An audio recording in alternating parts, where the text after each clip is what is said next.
Bonjour, est-ce que vous m'entendez bien?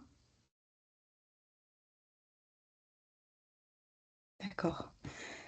Oui, oui, oui, Euh, on t'entend très d'accord, bien. super. Je vais commencer pour ne pas, comment dire, prendre trop de retard. Euh, donc, voilà. N'hésitez pas, en tout cas, à m'interrompre si jamais vous avez des questions. Et voilà. Voilà, je pense que vous voyez bien mon écran. Et, et voilà, je commence. Ce webinaire aujourd'hui, c'est vraiment l'idée, c'est de partager en fait les trucs et astuces, voilà, d'une revue de la littérature pour un CER et de partager, voilà, les méthodes, les équations de recherche, les pièges les plus fréquents pour réaliser, voilà, un CER dans un cadre réglementaire tel que le MDR, donc 2017-745. Ce webinaire, en fait, bien sûr, il sort pas comment dire, information théorique, puisque vraiment, il reflète 12 ans d'expérience en affaires réglementaires et en évaluation clinique des dispositifs médicaux. Pour ma part, j'ai eu vraiment l'opportunité lors de ma carrière de travailler sur les dispositifs allant de la classe 1 à la classe 3 et d'accompagner plus d'une cinquantaine de dossiers techniques. Euh, de tout ça est né un constat.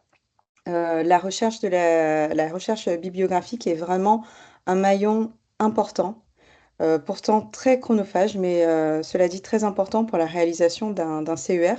Et en fait, souvent, c'est ce qui va faire qu'un CER ou la qualité d'un CER varie.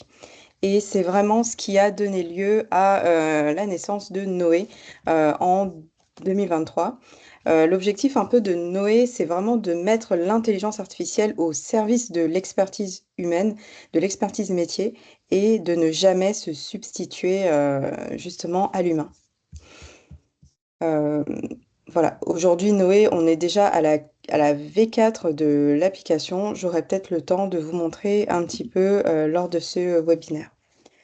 Donc, la recherche, comme je le disais, la recherche dans la littérature, c'est vraiment un élément déterminant pour un CER. Une revue qui est mal construite, c'est souvent l'un des motifs les plus fréquents de non-conformité soulevés par les organismes notifiés. Et ça peut représenter vraiment un écart en semaines, voire et en mois de retard dans les certifications. Aujourd'hui, l'exigence pour une revue de la littérature, c'est qu'elle doit être systématique, elle doit être exhaustive, documentée et bien sûr la plus actuelle possible. Donc ça, ce sont vraiment les exigences du MDR, mais également du MedDev.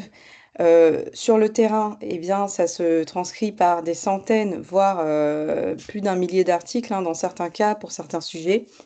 Et voilà, quand on fait une recherche déjà sur plusieurs bases de données, une des choses en fait que les ON vont surtout, qui va être un point très négatif, ça va être que la revue va pas être documentée, que la méthodologie appliquée, les différentes étapes ne soient pas documentées. Et ça, c'est vraiment systématique. Il faut appliquer voilà, la méthodologie Prisma. euh, et avoir un diagramme et tout ça, mais ça, on discutera aussi plus loin dans ce webinaire. Euh, il y a des méthodes à la fois pour les équations de recherche, bien construire les équations de recherche, documenter ces étapes-là d'itération, documenter la sélection, etc. Et c'est ce qu'on va voir aussi aujourd'hui. Donc, je vais passer rapidement sur tout ce qui va être voilà, le contexte et pour ensuite pouvoir avoir vraiment un temps d'échange avec vous. Donc, aujourd'hui, la revue de la littérature, voilà, globalement, les étapes, ça va être, il faut formaliser les objectifs et pour ça, définir une question de recherche.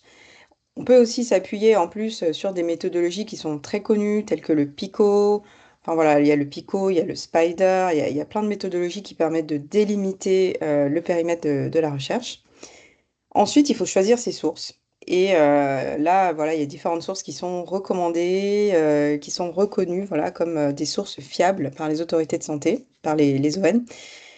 Et la troisième étape, c'est de construire l'équation de recherche. Donc voilà, combiner les mots-clés, les mèches-termes, enfin voilà, et surtout tracer cette combinaison.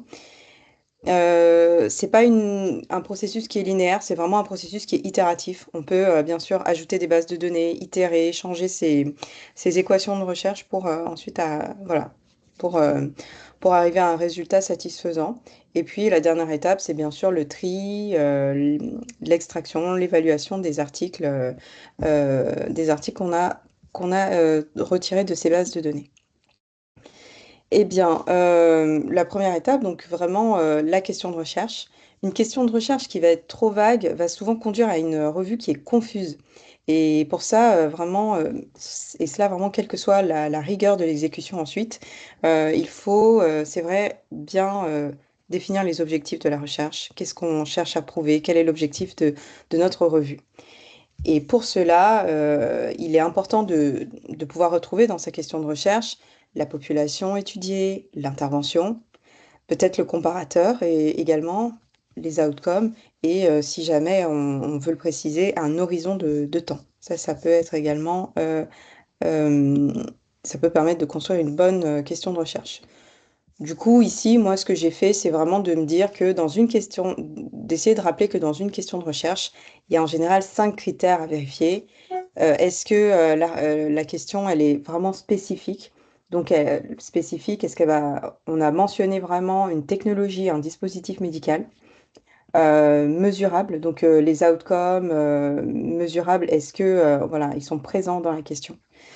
Il faut aussi que la question soit bien ancrée dans l'intended use, l'usage prévu, revendiqué par le fabricant, et idéalement bornée dans le temps. Quel horizon, 10 ans, enfin, etc. Et le plus important, c'est que ça soit décomposable en concept. Ça va nous servir ensuite pour la construction de l'équation de recherche. Ici, moi, ce que je voulais aussi partager avec vous, c'est que souvent, voilà, enfin, ce que moi je recommande, hein, que j'ai vu dans la pratique, c'est que il est bien d'avoir une question, par exemple, pour la performance, une question, peut-être aussi une autre question pour la sécurité, une question pour l'état de l'art et peut-être une question pour les comparateurs. Et en fait, que chaque question ait sa propre équation de recherche. Ça permet en fait de mieux cibler, lors de vos revues, de mieux cibler ce que vous recherchez, d'être plus clair dans vos critères, plutôt que d'avoir une revue qui mélange tout. C'est ce côté aussi, voilà, il faut que ça soit reproductible, compréhensible par d'autres personnes qui vont refaire la revue. Et quand on mélange plusieurs questions qui n'ont rien à voir les unes avec les autres, ça peut ajouter de la confusion dans qu'est-ce qu'on est en train de faire, qu'est-ce qu'on est en train de rechercher. Ça, je le détaille aussi un petit peu après. Je voulais passer ici sur le PICO. En fait, le PICO, voilà, avant de commencer les recherches, que ce soit sur PubMed ou une autre base de données, euh, ce que moi, en tout cas, m'aide beaucoup et ce qui est aussi recommandé dans les guidelines, c'est de se poser et de travailler sur délimiter le périmètre de la recherche. Et ça, voilà, ce qui est recommandé, c'est de s'appuyer sur des méthodologies telles que le PICO, donc fonctionner en catégories de mots-clés. t- Population, quelle est la population qui est ciblée, l'intervention, quel type de dispositif médical ou technologie. Et donc voilà, outcome, comparateur, voilà. Pour l'exemple ici, justement, que j'ai montré, le PICO, ça serait par exemple dans population des adultes de plus de 75 ans, présentant une sténose aortique sévère, symptomatique. En indication, on aurait la valve aortique biologique et percutanée. Enfin voilà, on essaye de travailler de cette façon. Ça permet de clarifier un petit peu les directions de notre recherche. Et c'est aussi très, très attendu par les ON. Euh, les ON challenge très souvent justement cette étape-là du PICOS. et demande des justifications sur pourquoi est-ce qu'on a choisi tel ou tel critère et pas un autre.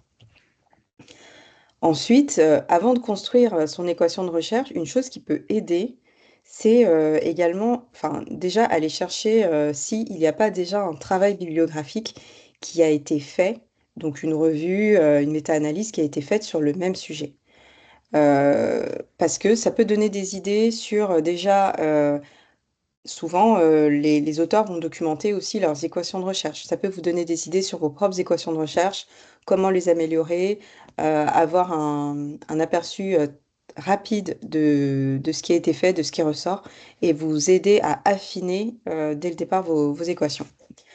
Et les meilleures bases, enfin les bases les plus reconnues, pardon, pour ça, ça va être Cochrane, Library, qui compile des revues systématiques et des méta-analyses. On peut également faire cette recherche sur PubMed en appliquant les filtres pertinents tels que voilà, Systematic Review, méta-analyse, et voilà. Et il y a aussi Prospero. Prospero qui est un registre des protocoles de revues systématiques de la littérature. Et là, on peut vraiment avoir des indications sur les équations de recherche, sur les PICOS, et essayer vraiment d'affiner son propre travail. Ensuite, au moment de formuler sa question de recherche, moi, il y a une stratégie qui marche assez bien. C'est de combiner à la fois des mots-clés libres et les descripteurs, les mesh terms. Alors, par exemple, dans le cas précis, les mots-clés libres en langage naturel, c'est la prévention, la prophylaxie.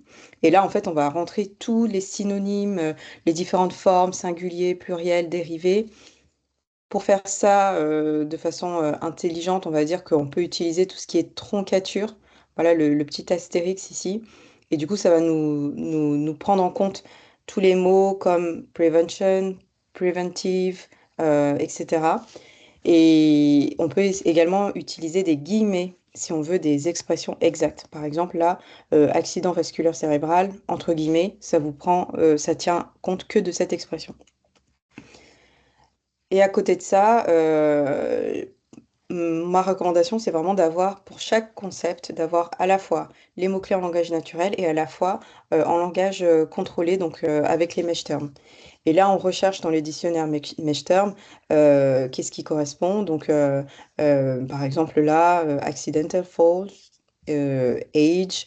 Donc, ça, les mesh terms, en fait, ils sont indexés par des humains. Il n'y a pas de variante orthographique. Donc, c'est vraiment le mesh term tel quel qui est pris en compte.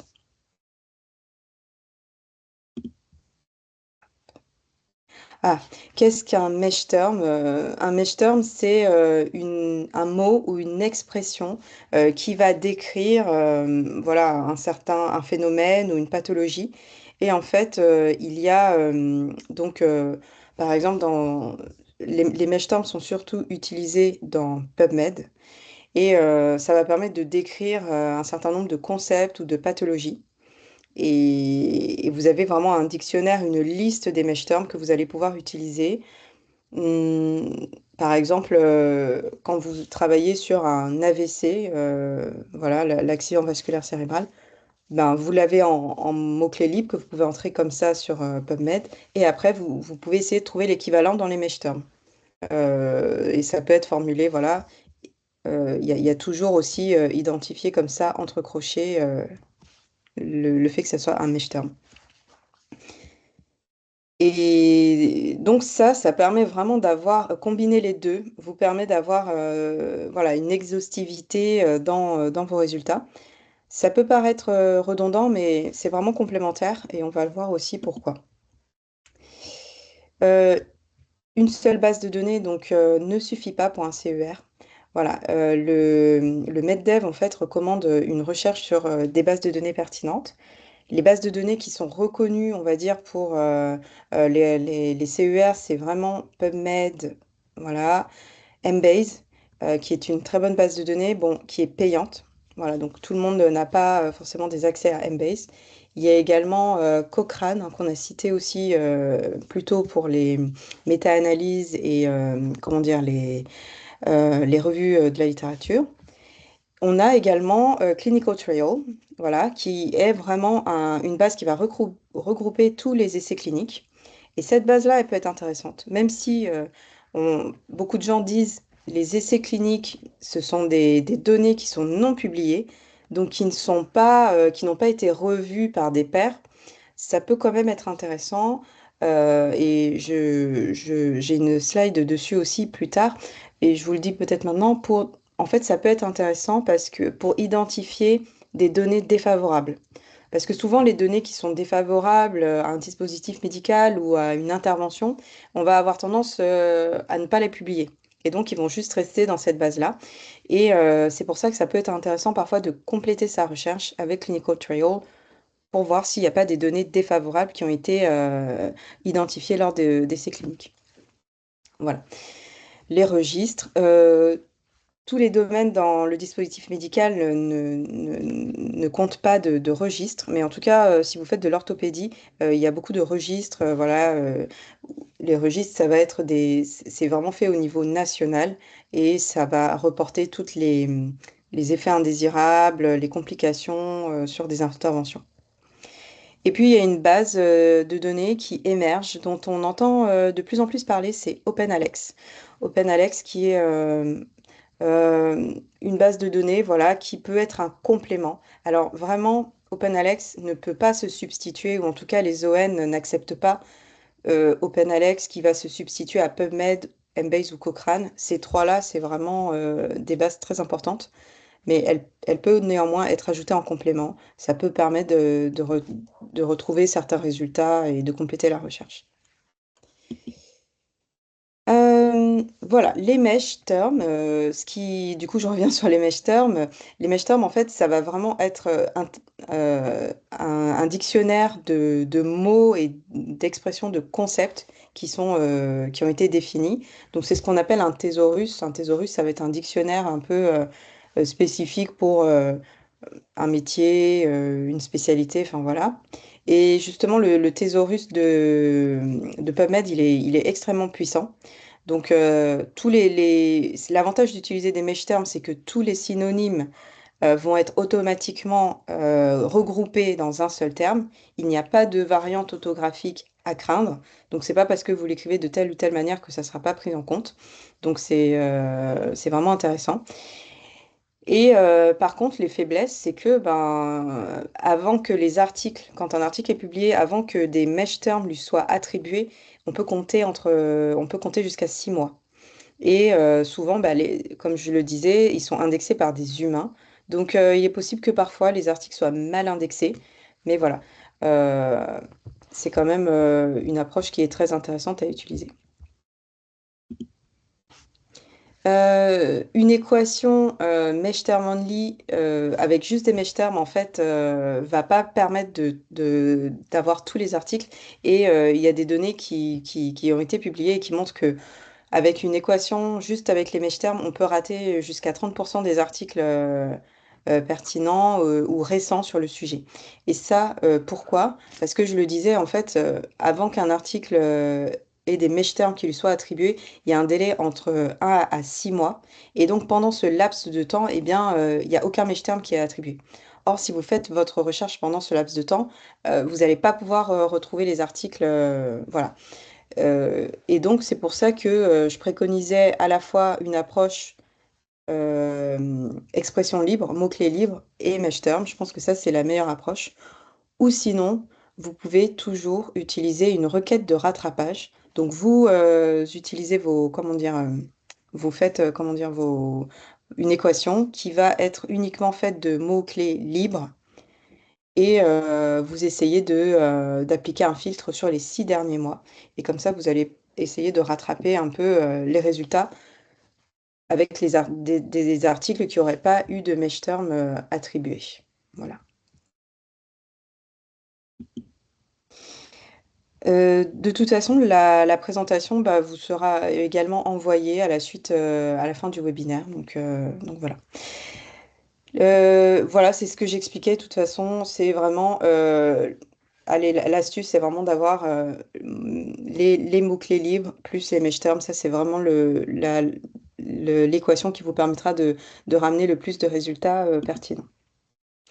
Voilà, là je rappelle un peu les opérateurs, OR, AND et NOT, mais le plus intéressant dans cette slide, c'est que en fait les opérateurs, il est aussi important de leur attribuer comment dire, des priorités. Si, comme dans l'exemple ici, on les met juste les uns à la suite des autres, la priorité ou l'importance des termes, elle est vraiment imprévisible. Si par contre, à partir du moment où on applique des parenthèses, donc on veut vraiment la gastrulation, mais sur la souris ou le poisson, eh bien là, c'est une façon de faire qui va être reproductible et défendable.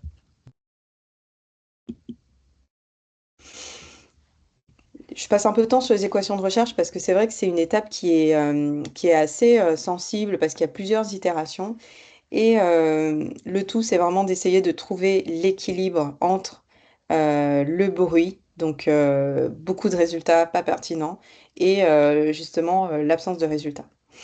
On le sait tous, hein, l'équation parfaite n'existe pas.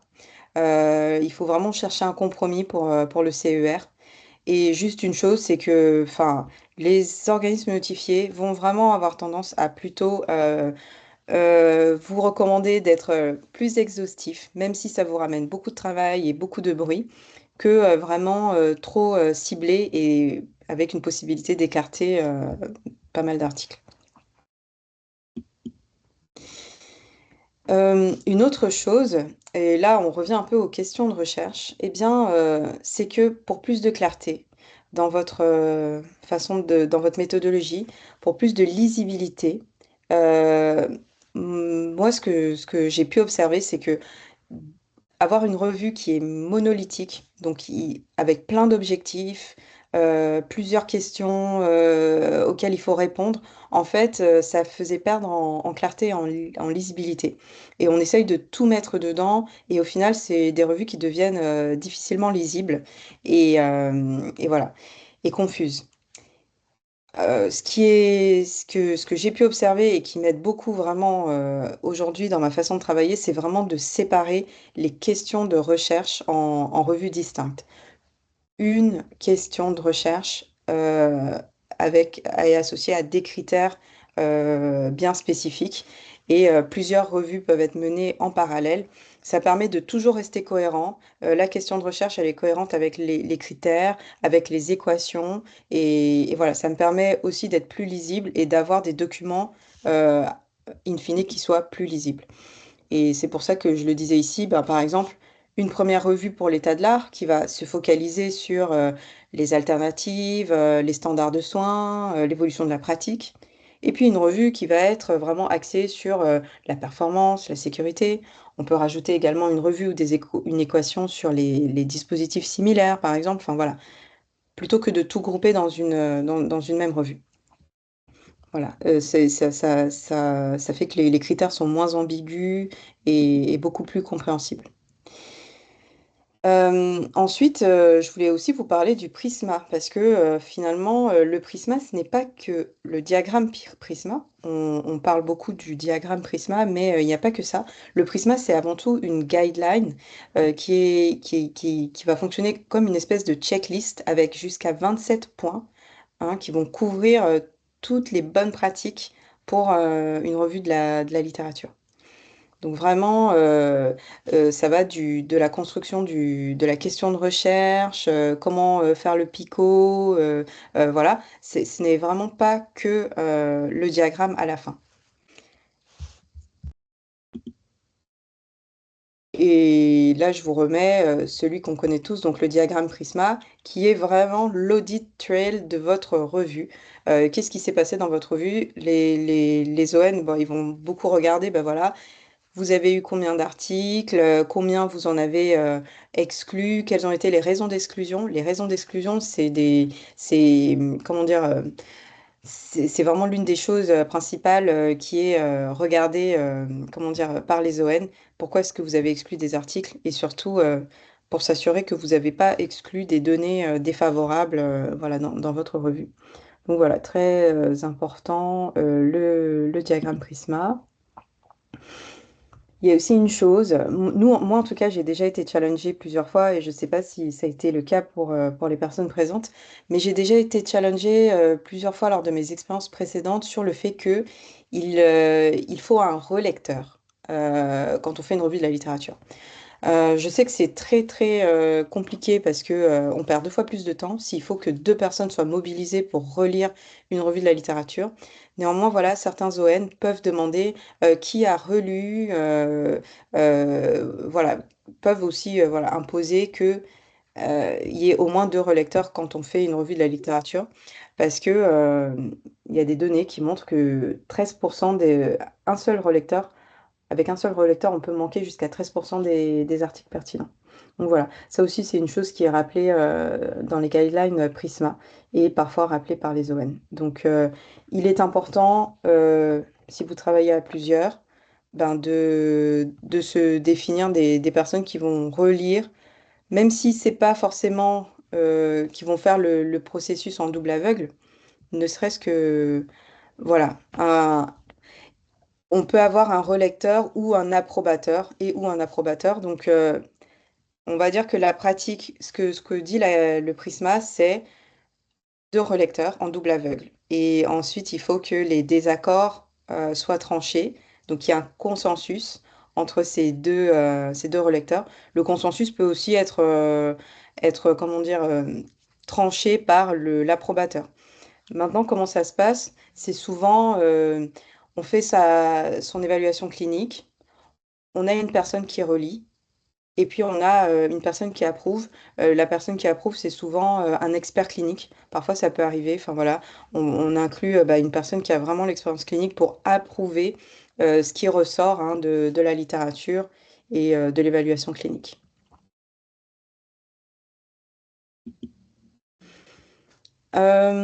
Ensuite, au niveau de quand on a identifié donc les articles qui sont pertinents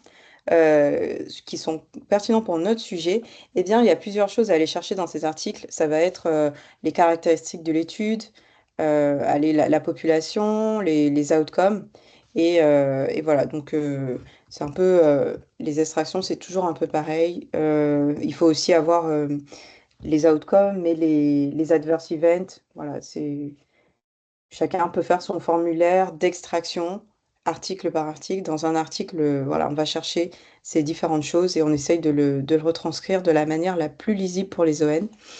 Souvent, ce qui est fait, c'est qu'on fait des grilles d'extraction ou des grilles de lecture, où en fait, pour chaque article, on va dire ben, le design de l'étude, c'est par exemple une étude prospective, un essai randomisé, enfin voilà, la population, c'est tel type de population, telle indication, voilà, on présente ça sous forme de grille.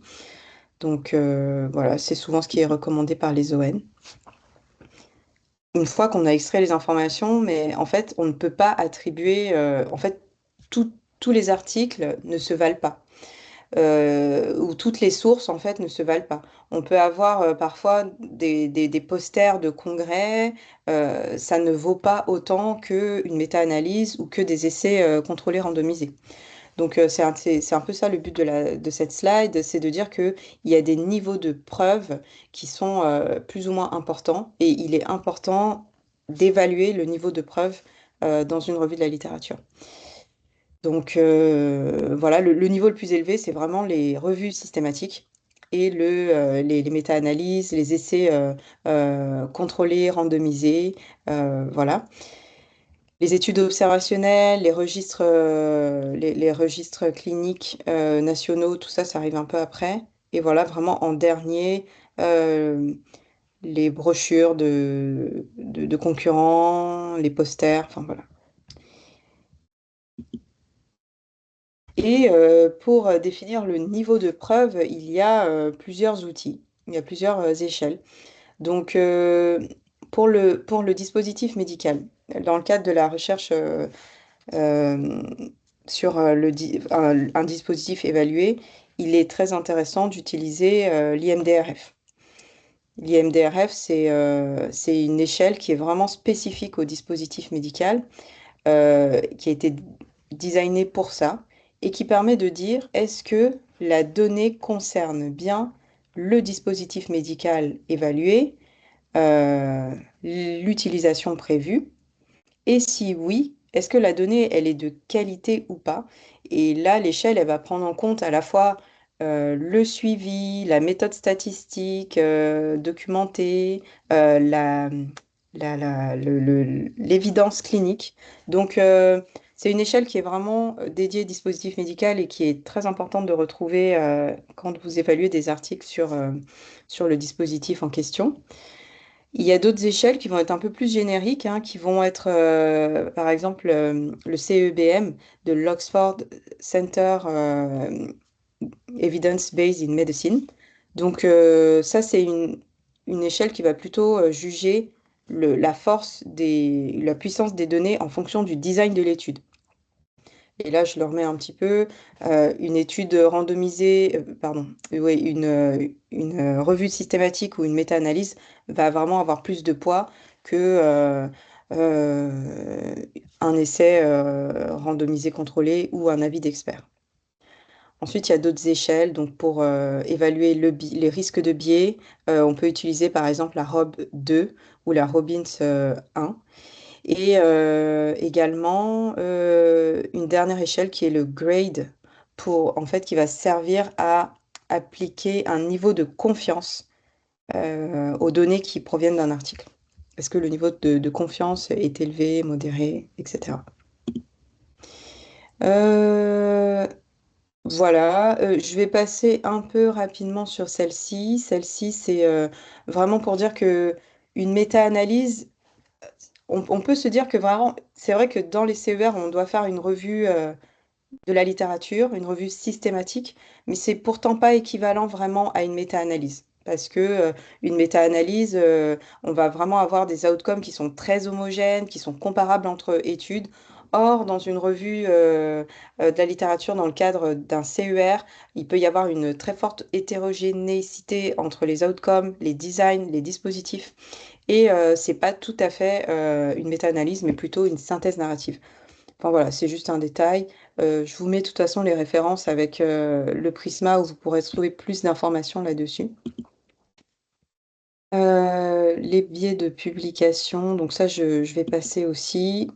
Et pour arriver directement au piège hein, que les ON repèrent assez facilement ou peuvent vous challenger en tout cas sur ces choses-là, c'est par exemple, vous faites votre revue de la littérature, mais vous ne couvrez pas dans cette revue tout ce qui va être les usages off-label, donc qui ne sont pas compris dans la notice.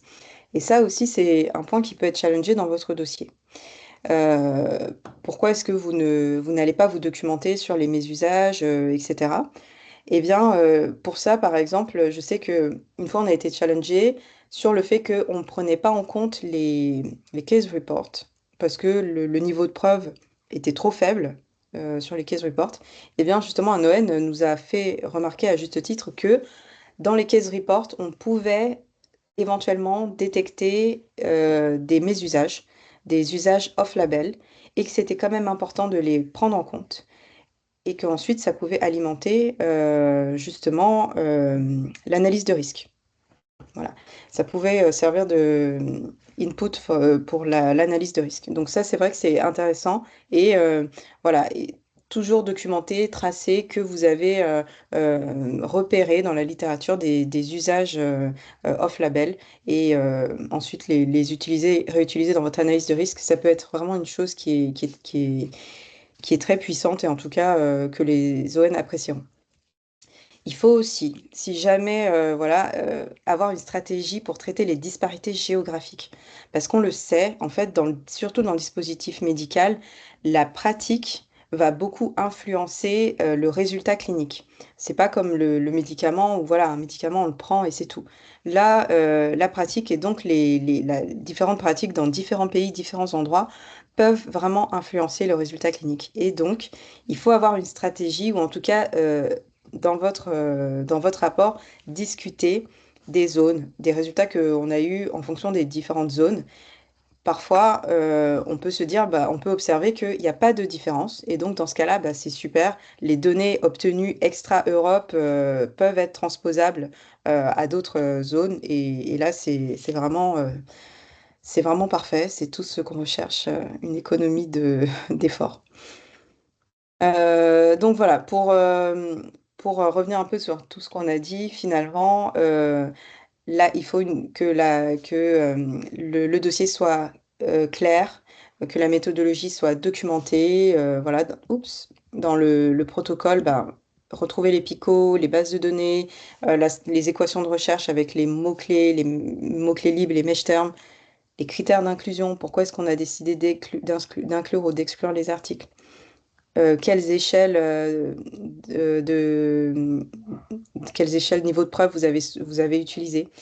Le Prisma, flowchart, enfin voilà. Une autre chose qui peut être intéressante, hein, c'est aussi que la revue de la littérature ne va pas remplir que le CER, elle va aussi vous servir pour le PMCF. En fait, c'est un geste qui est souvent oublié, mais formaliser un gap en fait dans les données bibliographiques qu'on a eu de notre vue, ça peut être important et ça peut être une liste de questions cliniques auxquelles la littérature n'a pas répondu. Et ce gap peut être comblé et peuvent devenir des objectifs pour un PMCF, donc un post-market clinical follow-up. Voilà. Euh, on peut se dire que voilà, j'ai mis quelques exemples. Ben, parfois, la littérature, elle va pas donner des données à long terme. Donc, on se dit, ben, en fait, là, c'est un gap et il faudrait une étude PNCF sur des données à long terme. Ou, par exemple, une cohorte de patients en particulier, un type de patient n'a pas été étudié ou a été sous-représenté. Donc, c'est quelque chose qu'on peut étudier également lors d'un PMCF, etc. Voilà. Le gap de la littérature peut vraiment servir à comment dire, définir des objectifs pour un PMCF. Voilà, très rapidement. Donc, une revue de la littérature solide, ce n'est pas une option, c'est vraiment le socle d'un CER. Il faut vraiment essayer de travailler de façon très méthodique et surtout tout documenter pour voilà, répondre aux exigences des ON. Donc, bien définir et cadrer le périmètre de sa recherche. S'appuyer sur ce qui a déjà été fait, ça permet aussi de gagner du temps. Combiner les différents langages, les mots-clés libres, les mèches termes, et vraiment tracer chaque étape. Et voilà. Merci vraiment de votre attention. J'ai peut-être encore un petit peu de temps pour vous présenter justement, moi, aujourd'hui, ma façon de faire. Je travaille, en fait, j'ai créé, comme je le disais au début, une application qui va vraiment être dédiée à la revue de la littérature dans le cadre du dispositif médical. Et je vais vraiment vous la présenter en 5 minutes parce que c'est un peu tout ce savoir-faire-là et cette expertise métier que j'ai essayé d'insuffler dans cet outil. Donc, je vous montre très rapidement l'interface, les projets sur lesquels j'ai travaillé récemment. Et voilà, c'est vraiment organisé par projet. Ici, j'entre dans une revue, on voit tout le workflow. Donc, la question de recherche, les critères du PICOS. Voilà, on travaille avec les mots-clés du PICOS en langage naturel. Et ensuite, on construit ces équations de recherche ici. On va avoir accès à différentes bases de données, dont les bases de données les plus connues et les plus reconnues que j'ai citées aussi dans la présentation, et d'autres, hein, pas que. Et ensuite, on va justement avoir retiré tous ces articles-là de PubMed et des différentes bases de données et les présenter ici sous forme de tableau. Donc, quand le titre et l'abstract, quand le full text est disponible, il va automatiquement se charger dans la plateforme. Je vous parlais de grille d'extraction. Donc, pour montrer qu'on a extrait les informations pertinentes de chaque article, ça aussi, c'est des choses qui sont faites sur la plateforme et vraiment boostées par l'intelligence artificielle. Donc, ça va vous faire vraiment vos sections. Vous allez retrouver les informations pertinentes tout là-dedans. Et bien sûr, le Prisma Flowchart dont on a parlé précédemment avec tout le processus, les raisons d'exclusion. Et une dernière étape, voilà, nous, on fournit une assistance pour rédiger vos rapports avec voilà, un résumé de votre méthodologie, les picots, voilà, résumé des informations que vous avez trouvées dans vos articles, etc. Donc, on a vraiment essayé de mettre tout le savoir-faire, l'expertise métier, les 12 années d'expérience vraiment dans cette solution Noé. Et est-ce que peut-être vous avez des questions maintenant sur la présentation ou sur la solution?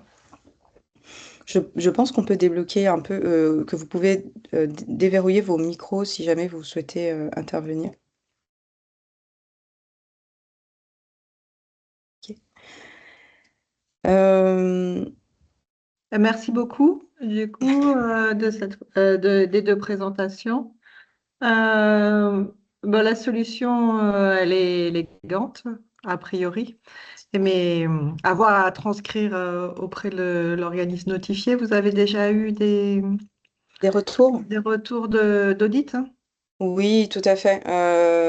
Comme je le disais, en fait, Noé, on l'a lancé en 2023, ce qui fait qu'aujourd'hui, il y a vraiment plus d'une dizaine de dossiers qui ont été revus, rechallengés par des organismes notifiés.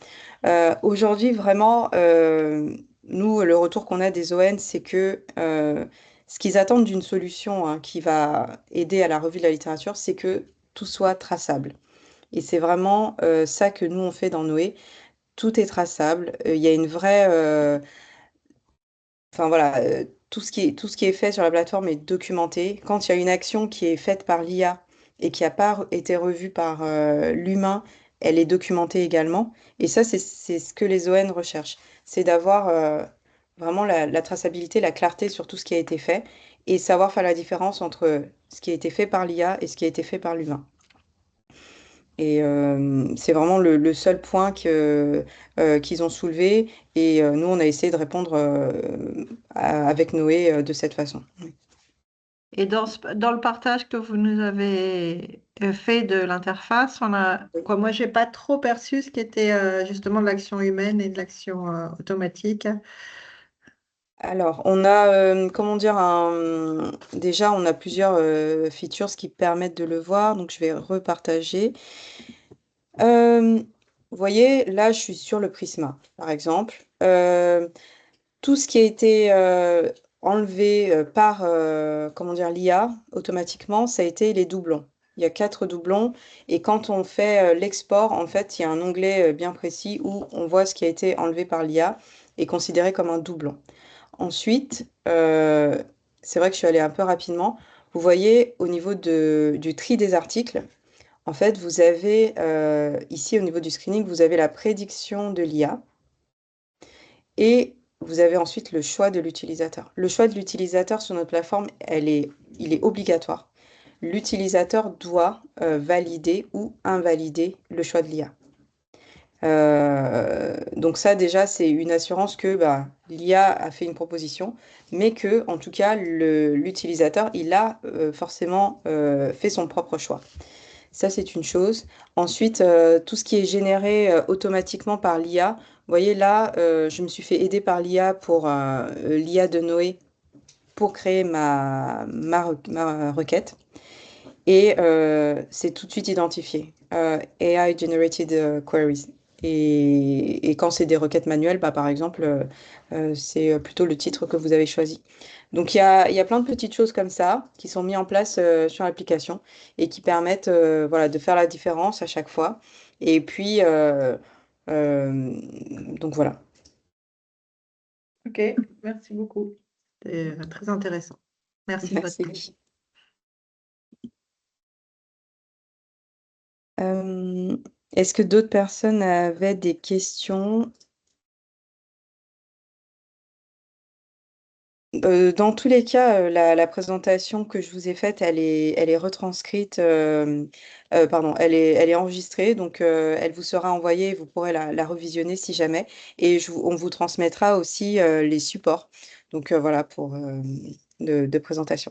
Ah, je vois que Madame, qu'il y a une personne qui est en train d'écrire, donc j'attends la question.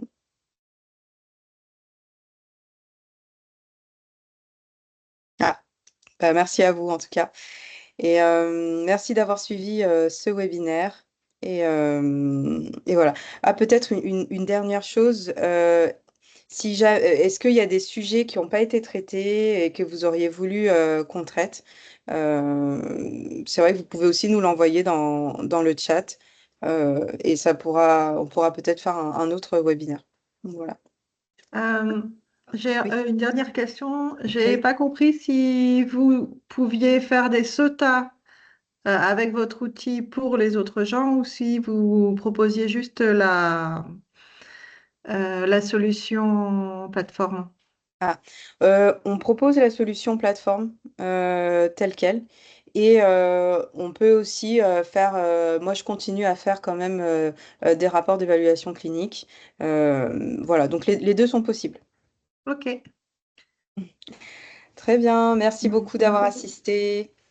Au revoir. Au revoir.